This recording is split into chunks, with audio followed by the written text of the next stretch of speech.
நான் உங்கள் Elangovan Krishnan, voice of Tamil மகன் சேனலுக்காக. இது என்னுடைய 2வது பதிவு, நடைபெற உள்ள நாடாளுமன்ற தேர்தலுக்கான பதிவு.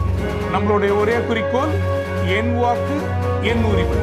அதை நோக்கி தான் நம்ம பயணம் செஞ்சுட்டு இருக்கோம். அனைவருக்கும் இனிய தமிழ் புத்தாண்டு நல்வாழ்த்துக்கள். இன்னைக்கு ஏப்ரல் 14 தமிழர் திருநாள். தமிழ் புத்தாண்டு வாழ்த்துக்கள் உங்கள் அனைவருக்கும்.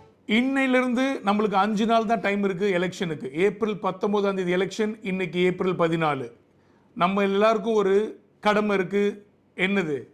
ஓட்டு போடுறது. நம்மளுடைய ஓட்டை நம்ம தவறாம பதிவு செய்யணும். நடைபெற உள்ள நாடாளுமன்ற தேர்தலில் அதுல எந்த விதமான தயக்கமும் இல்லாம ஓட்டு போடுங்க. நான் இந்த கட்சி ஓட்டு போடுங்க, அந்த கட்சி ஓட்டு போடுங்கன்னு நான் சொல்லலை. தயவு செஞ்சு நம்ம ஓட்டை நம்ம பதிவு செய்யணும்.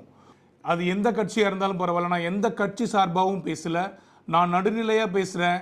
ஆனால் என்னுடைய ஒரே ஒரு குறிக்கோள் நம்ம மக்களை, நம்ம தமிழ்நாட்டு மக்கள் ஓட்டு சதவீதத்தை உயர்த்துவது மட்டுமே. தயவு செஞ்சு நம்ம ஓட்டை ஏப்ரல் 19ஆம் தேதி பதிவு செய்யணும். காலையில் 6 மணிலேருந்து சாயங்காலம் 5 மணி வரைக்கும் நம்ம ஓட்டை நம்ம பதிவு செய்யலாம்.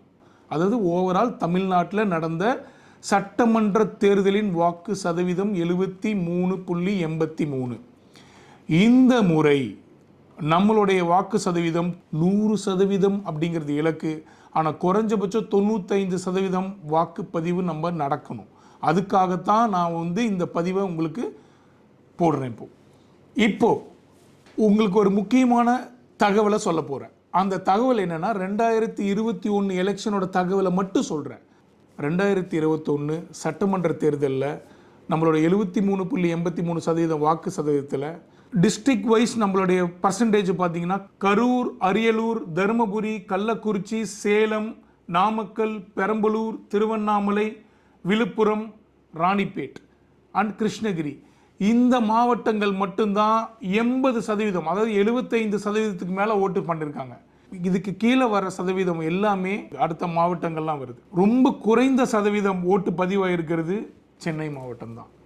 இந்த முறை இந்த நாடாளுமன்ற தேர்தல் 2024 நாடாளுமன்ற தேர்தலில் தமிழ்நாடோட வாக்கு சதவீதம், பதிவான வாக்குகள் 95%. வரலாற்றில் முதன்முறையாக 95%ஐ தமிழ்நாடு பெற்றது என்ற சரித்திரத்தை நாம் படைப்போம்.